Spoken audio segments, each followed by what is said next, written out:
Hello, everyone. Welcome back to Voices to Action, the podcast that explores how organizations can listen more intelligently and act more effectively. I'm Ben Hookway, CEO of Relative Insight, and today I'm joined by a super guest, David Boyle. So David's got a company called Audience Strategies. I first met David when he was chairing the TMRE conference. So those of you in the insight world will know probably about TMRE, and always struck me as a bit of a left field thinker in the insight world, bit of a provocateur, and has been a really fascinating source of conversation for me ever since. So David, welcome. Thank you so much. I'm really looking forward to this. So we first met in a conference room somewhere in America. I can't remember, what one of those ones where you're not allowed out. And it was probably the year before AI kind of started emerging. And my impression of you is that you sort of grabbed onto and saw what was going to happen with AI, particularly in the insight world. And you were sort of evangelizing not only for the technology, but for the possibilities, for what was potentially going to happen to people's roles and so on. So maybe you want to give us a path to follow, like since it emerged, how have you seen it develop? What the stages of that, and where are we now, I guess? Yeah, that's a great question. And it makes me think of our industry. The insights industry is being largely based on an observation from a science fiction author that the future is already here. It's just not evenly distributed. A lot of what we do is find clear examples of that future that are happening right now, tell people about it, and then help to spread that future around. You don't need to invent things. You can just spot them and see them in action. And I think AI has been that way for a good few years now, actually, if you chose to look at it. And so, 3 and a bit years ago, you could see very, very clear examples of AI tangibly adding very specific value to those people who are at the forefront. And so it's pretty clear then that if you just took what they were doing and you did it more often, and if more people did it, then the conclusion would be that would be revolutionary. And that was even before you factor in the fact that this thing's going to get even better. It's going to be able to handle vortex. It's going to be smarter about its answers, and it's going to be able to be deployed into many, many more places. So I think, so I'm pleased I spotted that, and I'm pleased I'm enough of a troublemaker to stand on a stage and tell thousands of people that this is coming and they should pay attention to it. But yeah, it turned out to be a good call, I guess. Yeah, no, I think so. I mean, certainly we've seen, I don't know, a variety of phases, I'd say, that sort of that the industry went through. Not just the insight industry, I think analytics in general. First there was a sort of big phase around people thinking that this would be a wholesale replacement for a lot of vendors, which turned out not to be the case. There's sort of a phase of, we can build it ourselves, which then sort of failed, and sort of that went away. Then there's a sort of the big phase around, and some of these overlap, by the way, these phases. Some of it was no, we can't do any AI because legal have barred us from doing anything because we don't quite really understand what it is. There's been all kinds of different phases now, I would say. I would say that we're sort of just getting to the stage where people are starting to understand what the different techniques within AI are, what some are good for and what are not. So as someone who's been in this world for a long time, the phrase AI, when people use it now, really they're meaning generative AI, in my view, when AI is a sort of a broader umbrella term. Well, first off, would you agree with that assessment? And do you think there's actually differences in the way that decision makers perceive the different techniques of the different vendors and so on? Or do you think it's all still under this, it's AI, we've got to do something banner? I think for some people it really is still in that. And I think those phases you describe felt very real. Some of them gave me flashbacks to difficult conversations over the last few years. Many of them have gone away, but many of them are still very real for people actually as well. So yeah, I think let's start with those phases. I absolutely recognize those completely and more. I would say I think that they were all obviously false at the time if you chose to think deeply enough about this. And I say that as somebody who's spent a long time helping organizations to embrace technology, market research, analytics, data science, social media analytics. There's a long list of technological revolutions. This is another one, and those phases, those misconceptions were never true about the other things. They didn't replace anyone's job. They weren't wholesale changes in that way. This is the same thing. So if you've been paying attention during previous technological changes, you wouldn't have fallen down those holes, I think. This is more exciting than all the others, more impactful than all the others, more applicable to more areas than all the others. There's lots of good reasons to be much more excited about this than all the things I mentioned, all the other technologies. But the same basic laws are still true. It's going to help everybody to do what they do a bit better. It's not going to replace anybody. Also, it's really important. So if you don't do it, you're in big trouble. These have all been true for a long time. It's just bigger and more important now.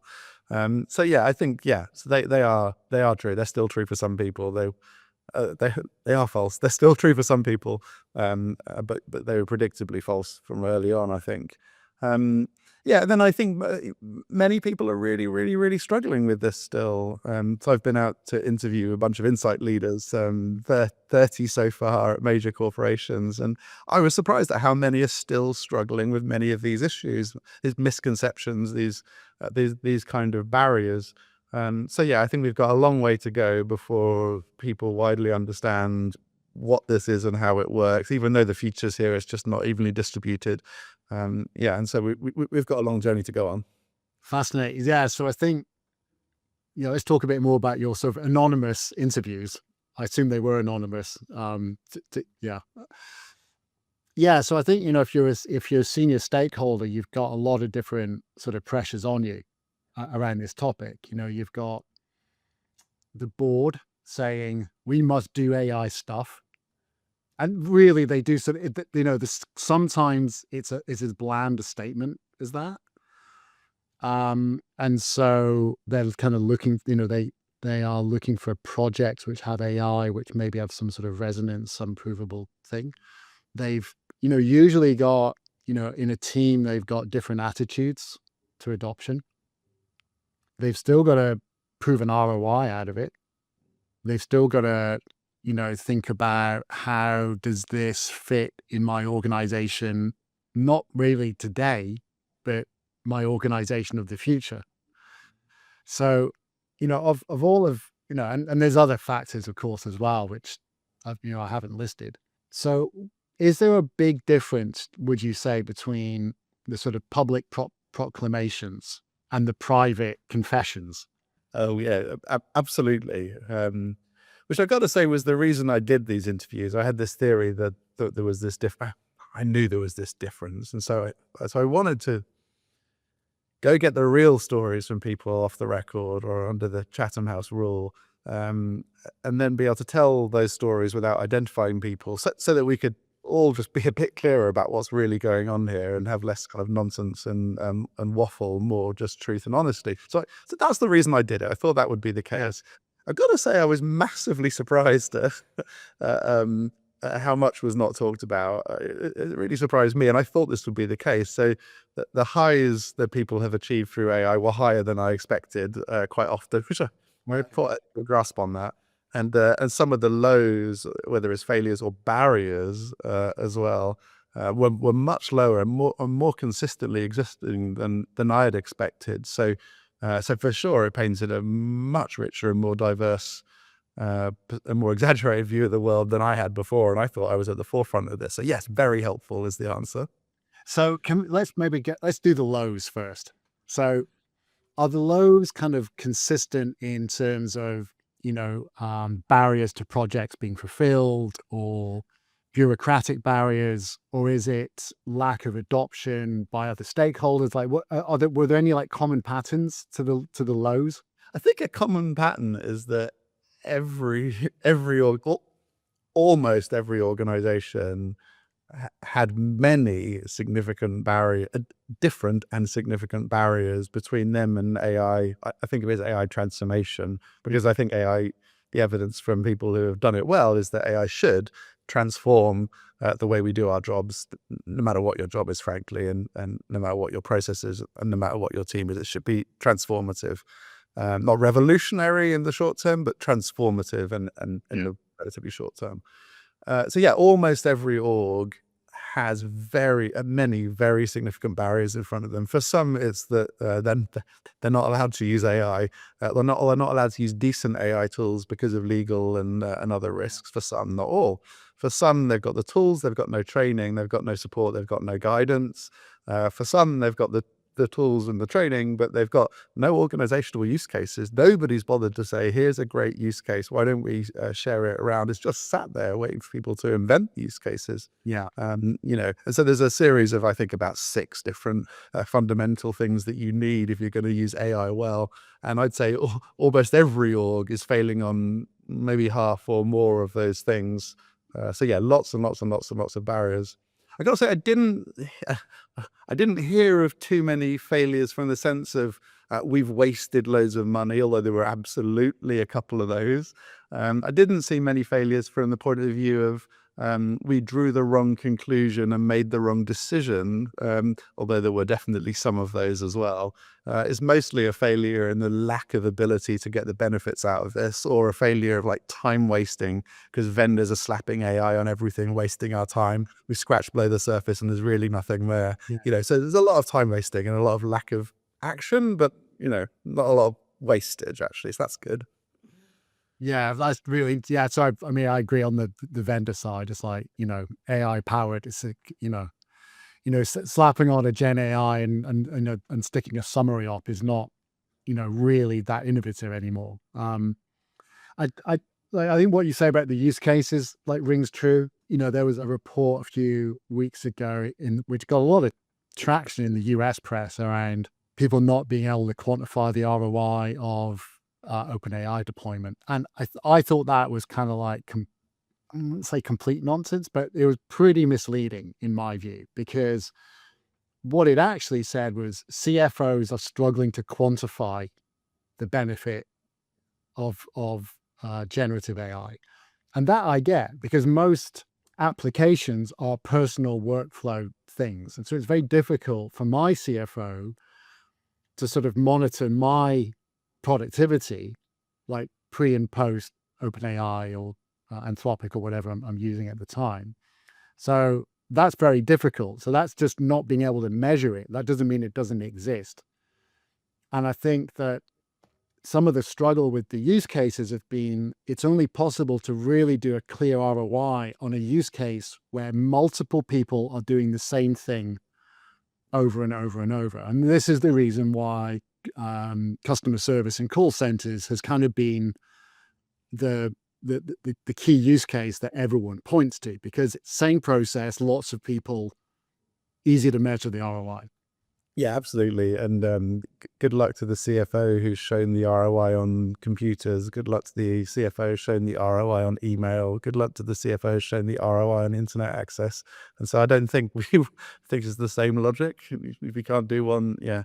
So, but yeah, I do feel their pain though. There's a new bill on my desk. It's £1 million a year for everybody to have access. It's a new bill. And I'm relatively old and unsophisticated, and so I'm not using it. There's some skepticism. I get that. I do think we come again and again. We come back to this example. The future's here. It's just not evenly distributed. In every single org where you've got AI, if you go around and talk to people, there are enough examples of very specific tangible benefit. You've just got to ask yourself, if I spread that example around to the firm and standardize that every time we do that task everywhere, then I think we could have some pretty significant benefits here. So that's the mental leap you need to do. It's not that hard, but to your point, I think you got to put the work in. And this is one of the failure modes, is saying, well, there's a great example over there of somebody doing something fantastic. I'm going to write that down, and I'm going to spread it around, and I'm going to encourage, maybe even mandate, or at least expect everybody who does that task to do it that way. That's people leadership, and that's hard. Organizations are not very good at process or people change programs. That's really hard. So it's not about the tech, I think. It's largely about the people and processes, and no one wants to do that work. Yeah, so it's the boring stuff. So it's quite interesting. Yesterday, I was in a conversation with a bunch of other tech CEOs, and the topic was actually not insight in AI, but the use of AI in development. And essentially, the key insight coming out was the people who are adopting it. You get maybe two types. You get the kind of, the young people who kind of figure out, well, I better start adopting this because the CEO will want me to do it. And then you've got the other group of more experienced people who are maybe a bit more reticent because they understand, code is complex. It's all very well vibe coding stuff, but if you actually want to put serious code into production around serious data, it's not the same thing, and things like that. What came through though was there is no zealot like a convert. So the people who are most instrumental in change around AI are the people who are skeptical to begin with because they're experienced, who then completely embrace it, and then everyone else will follow. So I don't know if you've seen the same kind of phenomena in the insight world. Absolutely. Yeah. It's, in fact, one of my most fun things over about the last 6 months or so is trying to sit with people who are both very senior and, well, either skeptical for some bad reason, because they've thought about this a lot and they're wrong, or skeptical for actually a kind of ambivalent reason, which is, I just haven't had time to think about this, so I'm going to err on the side of caution. I'm so busy. I'm going to err on the side of caution and safety and be skeptical. And they're really fun people to spend time with, because with absolutely anybody who's open-minded, you can sit with them and in just a few minutes, get them to do something on AI that's relevant to their area of expertise, and watch their eyes absolutely light up when they see themselves do something that they regard to be very, very good, and sit back in their chair, giggle slightly, and then lean in and say, right, David, what's next? And it's so fun to watch that journey. So absolutely, yes. Yes. Yeah. Okay. So let's talk. There's another sort of phenomenon. So there's a great quote I like. There's a great analyst called Benedict Evans. He works at various different insight firms and Andreessen Horowitz, the VC firm. But he's got this great phrase in that AI is only called AI when people really don't understand what it does. Once they understand what it does, it just becomes software, and then it's embedded. I really like this quote because I think AI at the moment is linked with people interacting with a prompt, when the real power is when you're not interacting with it at all and it's just happening. An example of this that we've seen is that the core validity of the insights that like Relative Insight puts out hasn't actually changed because we're deterministic and we put out metrics and things like that. Where generative AI has radically changed the business is in the propagation of those insights to the right person in the right format. So whether that's an email or a report or some other storytelling, and that's where generative AI has been amazing. So the recipients of the content, which is where AI has a hand in it, they've never touched the AI, they're not prompting the AI. It's just like magically landing in their inbox, or actually it's just magically landing in another system, which is then taking the action. Yep. So are you seeing, are you seeing that, in the conversations you've had, people moving on from the, generative AI, something I interact with on a prompt, to being actually, this is part of the plumbing now?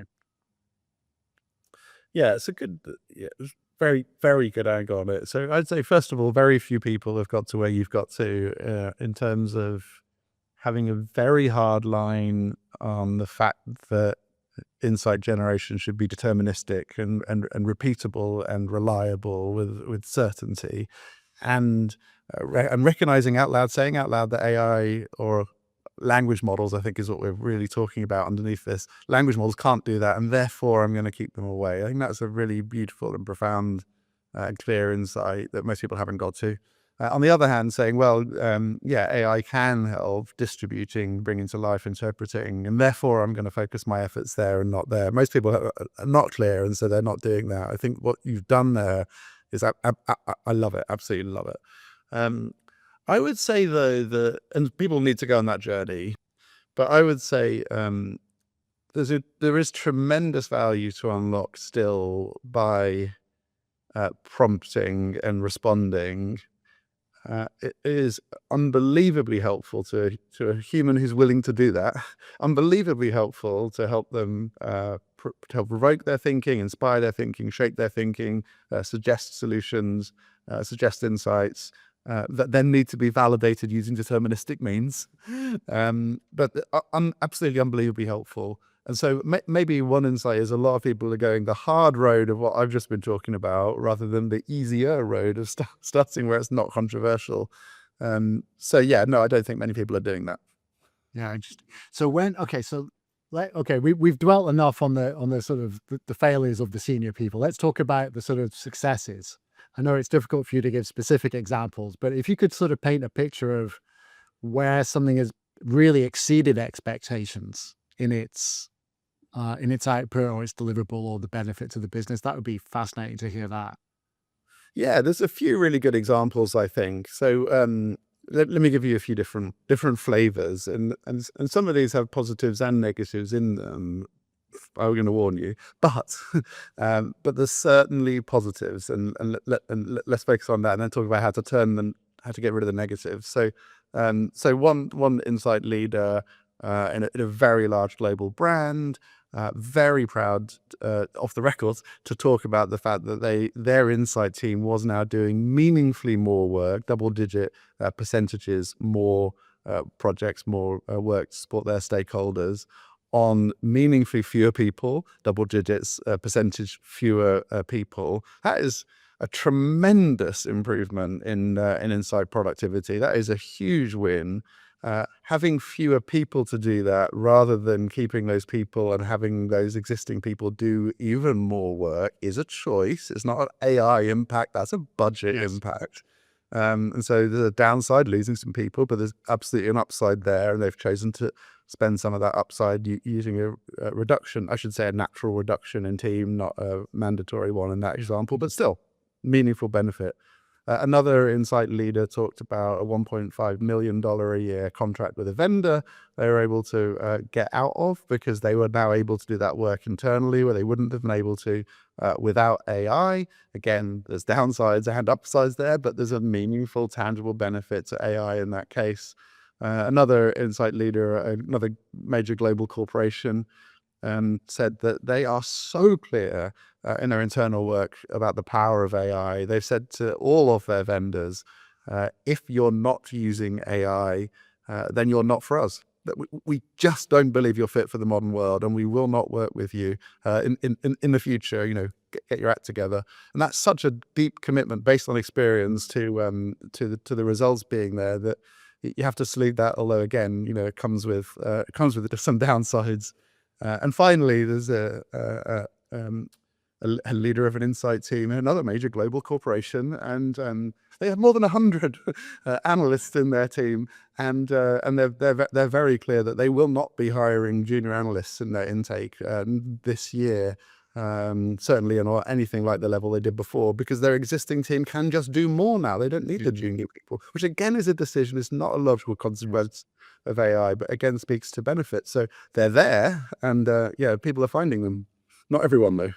I think it's really interesting, this window into the mindset of senior leaders. So what do you think the vendor community sort of fundamentally misunderstands around people who are leading on this? I think as a vendor, it's incredibly, I really try not to orientate or project my worldview onto customers. It's very, very difficult not to do. It's just a natural thing that you tend to do. And in an era of like change, it's particularly dangerous because you think, what might be obvious to me might be brand new to somebody else. or the other way around. So, is there anything that you think that the vendor community is kind of fundamentally not quite getting about the pressures or the view that senior leaders have? I think one insight leader said something that really resonated with me. This person said, "You know what, David, I'm busy, and I've, I'm really looking to vendors to help me here. I'm really looking for them to educate me and keep me up to date and tell me what's going on. And they're not finding it. They're absolutely not finding it." And I thought that actually kind of beautifully summed up the vendor community overall in at least a couple of ways. One is that when done well, vendors really are partners who seek to help individual people, their clients, to succeed in the world, lift them up, elevate them, challenge them, inspire them, and help them. And yeah, and I got to say, I think that's why we became friends, because as a vendor, that's how you came across. And and you know what? On the flip side, not many do.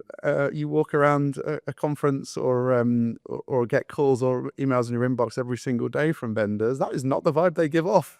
They're trying to make money from you, and they'll pull the wool over your eyes to get it done. And so, yeah, the highs are high and special when it works, and the lows are low and frustrating and annoying and time wasting and expensive when they don't. And so, just be honest, be transparent, be a friend, be in the journey together. I think it's as simple as that.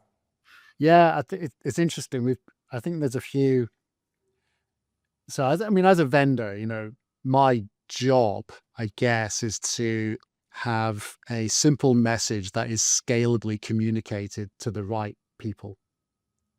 I mean, obviously, I have a fantastic product behind the scenes, but getting that communication right kind of forces you to do two things. Like it kind of forces you to be too simplistic. And I think the other thing it tends to force you to do is give an impression of continuity, which is not actually always there. And we've had some really interesting conversations with some big names in the States, actually, where they've said, actually, you're the best vendor we've worked with because you're kind of saying when it's not right and you are changing it. And because I think what tends to happen is that the problem is like generically the same for most people. So whether that's I need more accurate insights, or I need more accurate insights in time, or it's in time, accurate, and to the right person. But the detail with which the problem is manifested can change actually quite substantially. And so, even if, one company is in insurance and another company is in insurance, the headline problem, yes, it might be the same, but what they actually need is subtly different. And that's where you've got to have some flexibility with customers, and understand what they're trying to get done. And have a bit of humility that in an environment where everything is changing so quickly, it kind of looks ludicrous for you to say, yes, I know what's going to happen next. That's just nonsense. Yeah, I think maybe to give the vendor community the opposite or the flip advice I've given to the client side community for a few years now. And AI is real. We can see the impact it's having. It makes everything if we use it well, it makes everything we do better. It makes everything we do quicker, and it makes everything we do slightly easier, slightly less stressful, slightly less painful. And you can slide those three sliders, they trade off against each other, but you've got three benefits to choose from, and you can kind of decide how much of each of those you want. But the benefits are real, and smart people have or are realizing them. I've been saying to the insight leaders for a long time, you should speak to your vendors and say, hey, I hear a rumor that your work got better and quicker and easier for you. How would you like to share those benefits with me? And I guess the flip side to vendors is to say, hey, my work got better, quicker, and a bit easier. I'd like to tell you how I'm going to share those benefits with you. Or I hear that it will, and I want to go on that journey with you and help you to let's work it out together, But let's be honest, things are changing, and are we in it together, or am I stealing the benefits for myself and trying to use it as a price hike? So honesty and transparency and collaboration, I think, are at the heart. Yeah, and it's I think so behind the scenes, like when you're a vendor, like pre AI, traditionally what you would do is like you would have a roadmap of stuff, and maybe you're doing a release a quarter, but you got roadmaps 2 years out, 3 years out.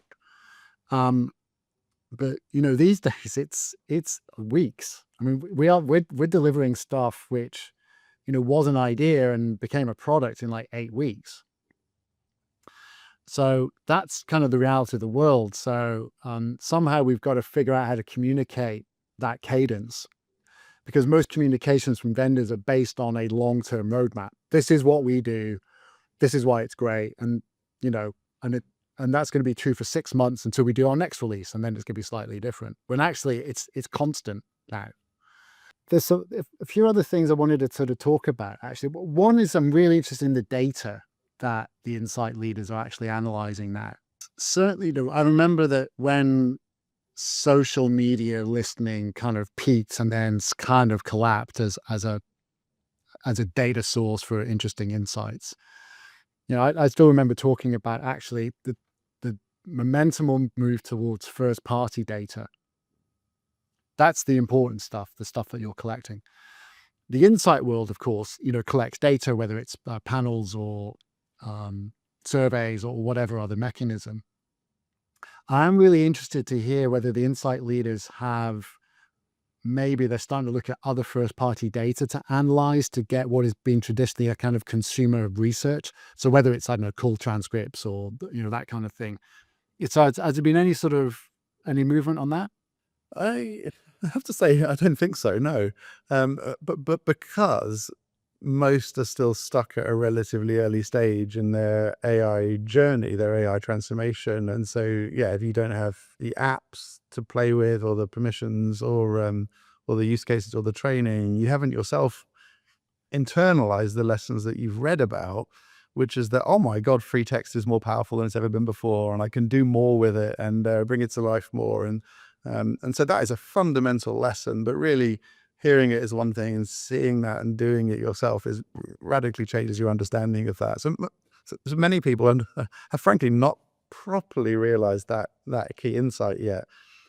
Many have at some intellectual level, yes. And so I'd say there's relatively widespread understanding and appreciation that free text is much more powerful than it ever has been, and therefore maybe I should be gathering more of it. Maybe I should go find pools or reservoirs where it exists and make more use of it.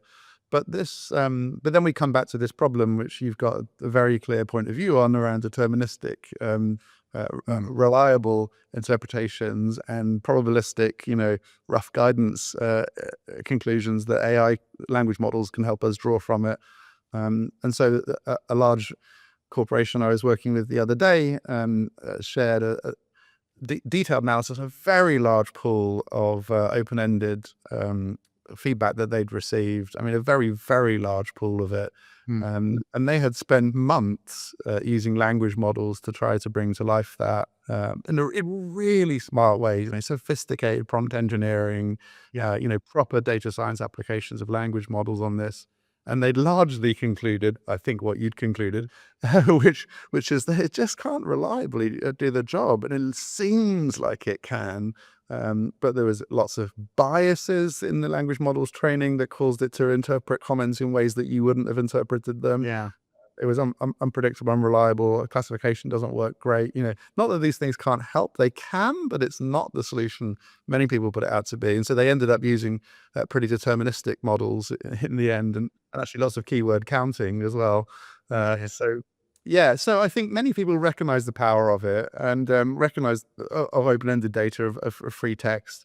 We've woken up to that, but there's still a journey to go on to say, well, how can I get value, and what role do language models play with deterministic analytics on those corpuses? So lots of work to do. This leads to another question then. So we talked about the sort of insight leaders, but of course the insight leaders have stakeholders themselves. We had a really good guest on recently, a guy called Pete Woodward, who used to run insights at the LA Clippers NBA team. Really cool guy, cool job, just, cool.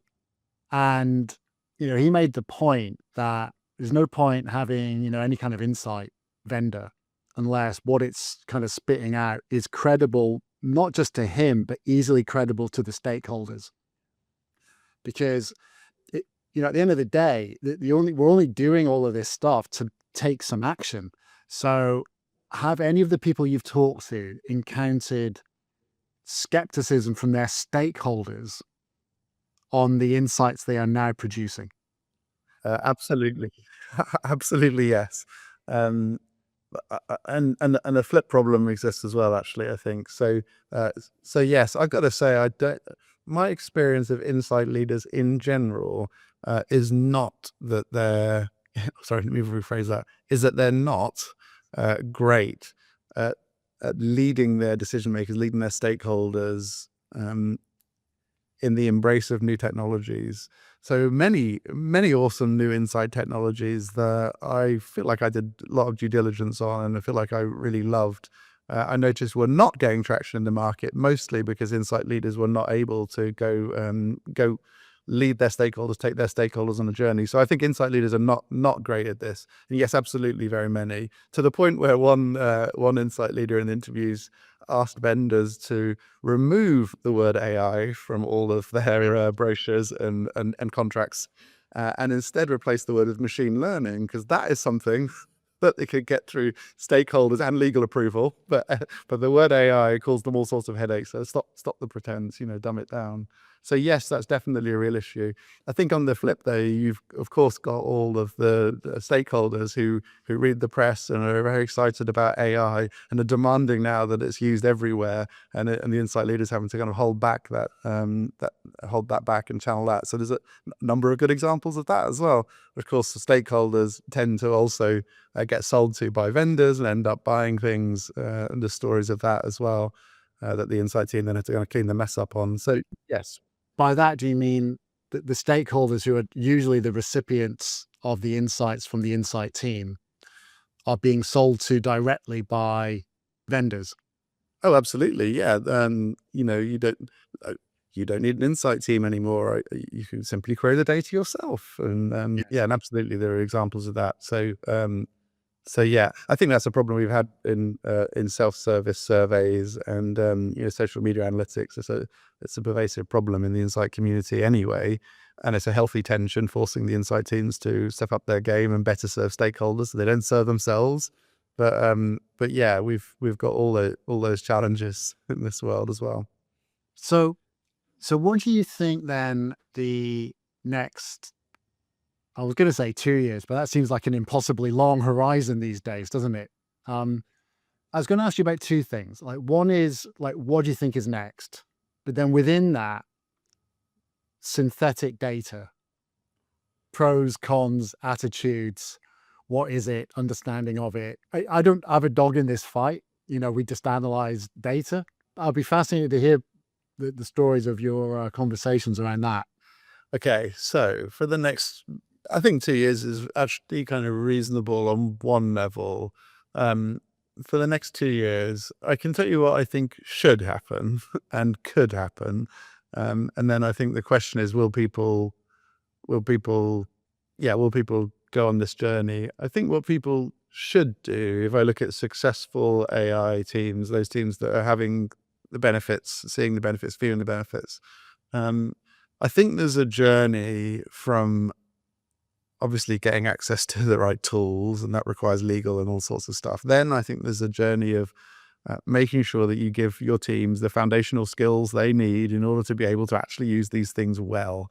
Knowing what they're good at, what they're not good at, knowing what a good prompt is and a bad prompt, knowing how much context you need to give these things in order for them to give you a good and reliable response. There's a bunch of just foundational lessons that cause you to use them well.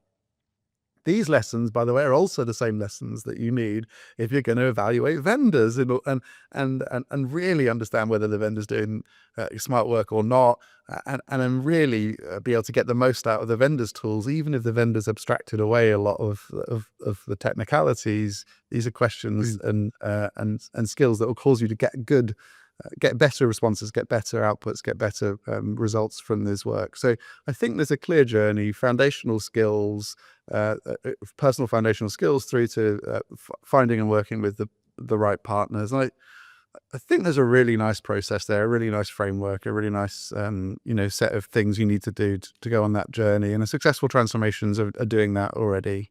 Everyone else needs to take a step back, go carefully through that journey, and not skip a step. And I think that will lead to good decisions being made in terms of personal usage and benefits day to day, and then in terms of major initiatives, whether it's vendors or built internally, doesn't matter. But major initiatives, they'll be better and more focused on actually impactful stuff. So I think the roadmap for AI transformation is relatively clear, and I'm going to do my best to bring that to life at TMRE this year when I tell the story of the interviews I've heard, and try and join these themes together and try and suggest what the lessons are here. So hopefully there's a roadmap there and it's relatively clear. I was surprised at how few people talked about synthetic respondents, synthetic data, actually. I thought it'd be a much bigger deal. It didn't feel like it was, partly because a good chunk of people are just not there on their journey. And if you're not there on your journey, you're not going to believe it. You're not going to understand it. You're not going to get the strengths and weaknesses. Partly because some people said that they get pitched to a lot on this topic. But they just didn't have the understanding, the confidence, or the ability to take their stakeholders on the right journey, and so they haven't really properly engaged. They're kind of resisting or giving up. So some people not on their radar, some people on their radar, but just kind of paralyzed by it. And I don't think I really heard. I think I only heard 2 or 3 people out of 30 who were actually using it in some kind of serious way, and they were clever people. They were very clever and very cautious, and they were using it not to replace existing work, but to add early warnings, earlier iterations, or post serious work refinement. So they were using it to expand their remit and their impact rather than wholesale replacements, for now at least. So I would say certainly very powerful. I've done enough work in this area to know certainly very powerful, but the market's not ready for it at scale. And I for one took the opinion that I didn't want to be pushing this. It's not the place to start, and there's lots of other wins in the world of AI that are just not controversial. So start there first, and we'll get to that later. So not a big deal, I think, right now. Yeah, I mean, I think, just rounding it all out, like for the next 2 years and beyond, I think one of the mistakes that often repeats in new technologies is that we assess whether they're any good by applying those technologies to today's problem or today's workflow. I've got an Alexa on my desk, and I can sort of ask Alexa. I'm not sure it's going to play. Hopefully, I won't do that. But I can ask Alexa to play me the radio. And if I'd sort of demonstrated that as this, the apex of all this technology, and they've already got a radio, they're like, what's the big deal, right? So I think in the next 2 years, what we're going to start seeing is a window into how it's going to be applied to the solutions and the workflows that we haven't even thought of yet. And I think that's when it starts. I still think it's going to go behind the scenes. It's just software. It's just doing magic. You're not interacting with it. And particularly in the agentic world, is coming. And we haven't even talked about agentic yet. Although maybe we should. We've got a few minutes.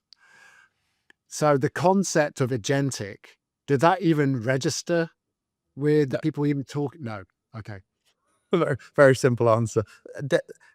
I've spent a lot of time in this area, very demonstratively, massively beneficial, hugely helpful to me personally in my work. So undeniably the future, but I don't think it came up once in any of my 30 interviews so far. And people, even if it had, they're just not ready for it as a whole. So that's super early adopter. Again, the future's here. It's just not evenly distributed. I can show you right now amazing things. It's absolutely possible to do right now. I do it every day. But no, that not the world's not ready for it yet. I would say, to your point about the benefit being in workflows we haven't thought about yet, that that was a really clear lesson from the leaders who are seeing benefits right now, who have found the benefits themselves. One of them said, after saying how big the benefits they'd found are, is how hard it was to get them. And that's process reorganization, that's rethinking workflows and steps, it's rethinking roles, who does what. It no longer makes sense to have this person hand it to this person. This person can now do that whole thing, but that frees this person up to do this other thing instead. So this is painful, hard work, but yeah, benefits take creative thinking. And as I said, with the people who are using synthetic respondents as an example, the benefits often come from doing things you just couldn't have done before around the edges. So growing your capability rather than directly replacing existing things. And your example of AI interpretation for stakeholders is another great example of that. It's growing our impact and our responsibilities. Yeah. So I think, and that for people who I talk to are not sort of in this world, I kind of secretly confess, the dirty secret of the insight world is that, a lot of fantastic insights just go to rot in PowerPoints, right?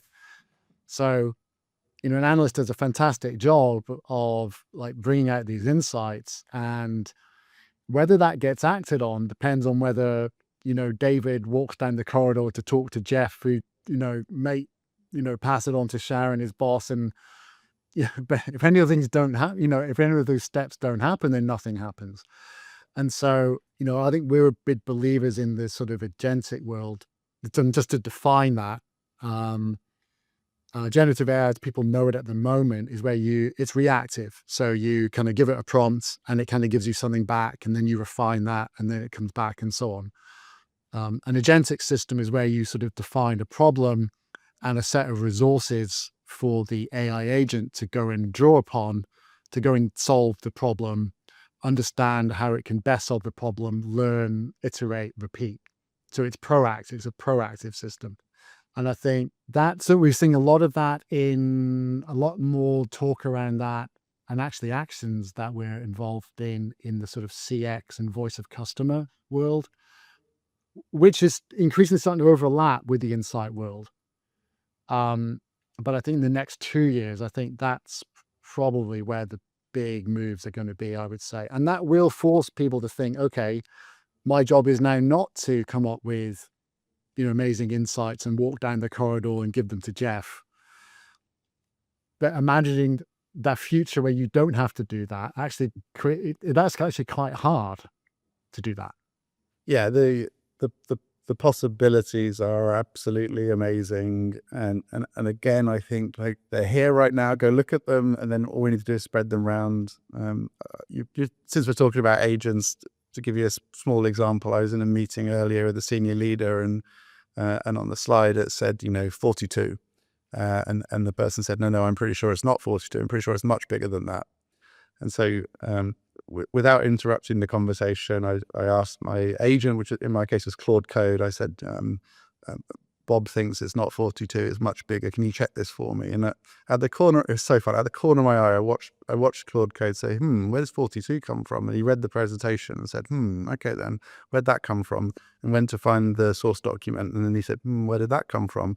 And he went to find the data table. And he said, where did that come from? And he went back to the raw data in CSV files and came back and said, well, you could argue maybe it's 43 or 44, depending on methodology, but it's definitely in that ballpark.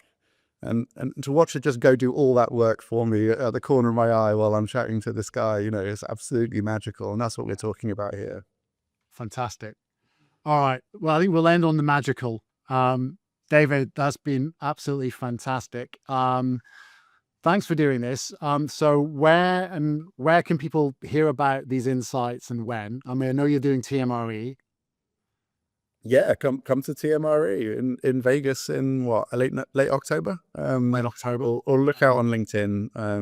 On David Boyle on LinkedIn. One of the many David Boyles on LinkedIn. You'll find me, and yeah, I'll definitely be sharing them there. And before the end of October, if you want to be part of this, then reach out, do an interview with me. Tell me what you're really up to, and I'll give you the secret behind the scenes full briefing in exchange to say thank you. So help. Fantastic. Okay, so if you want to hear anything more about Relative Insight, it's relativeinsight.com. You can connect with me, Ben Hookway. I'm on LinkedIn. The podcast is on the podcast places that you get your podcasts. With that, we'll close this episode of Voices to Action out. David Boyle, that's been fantastic. Thanks so much. Thank you so much. Good to see you. Cheers.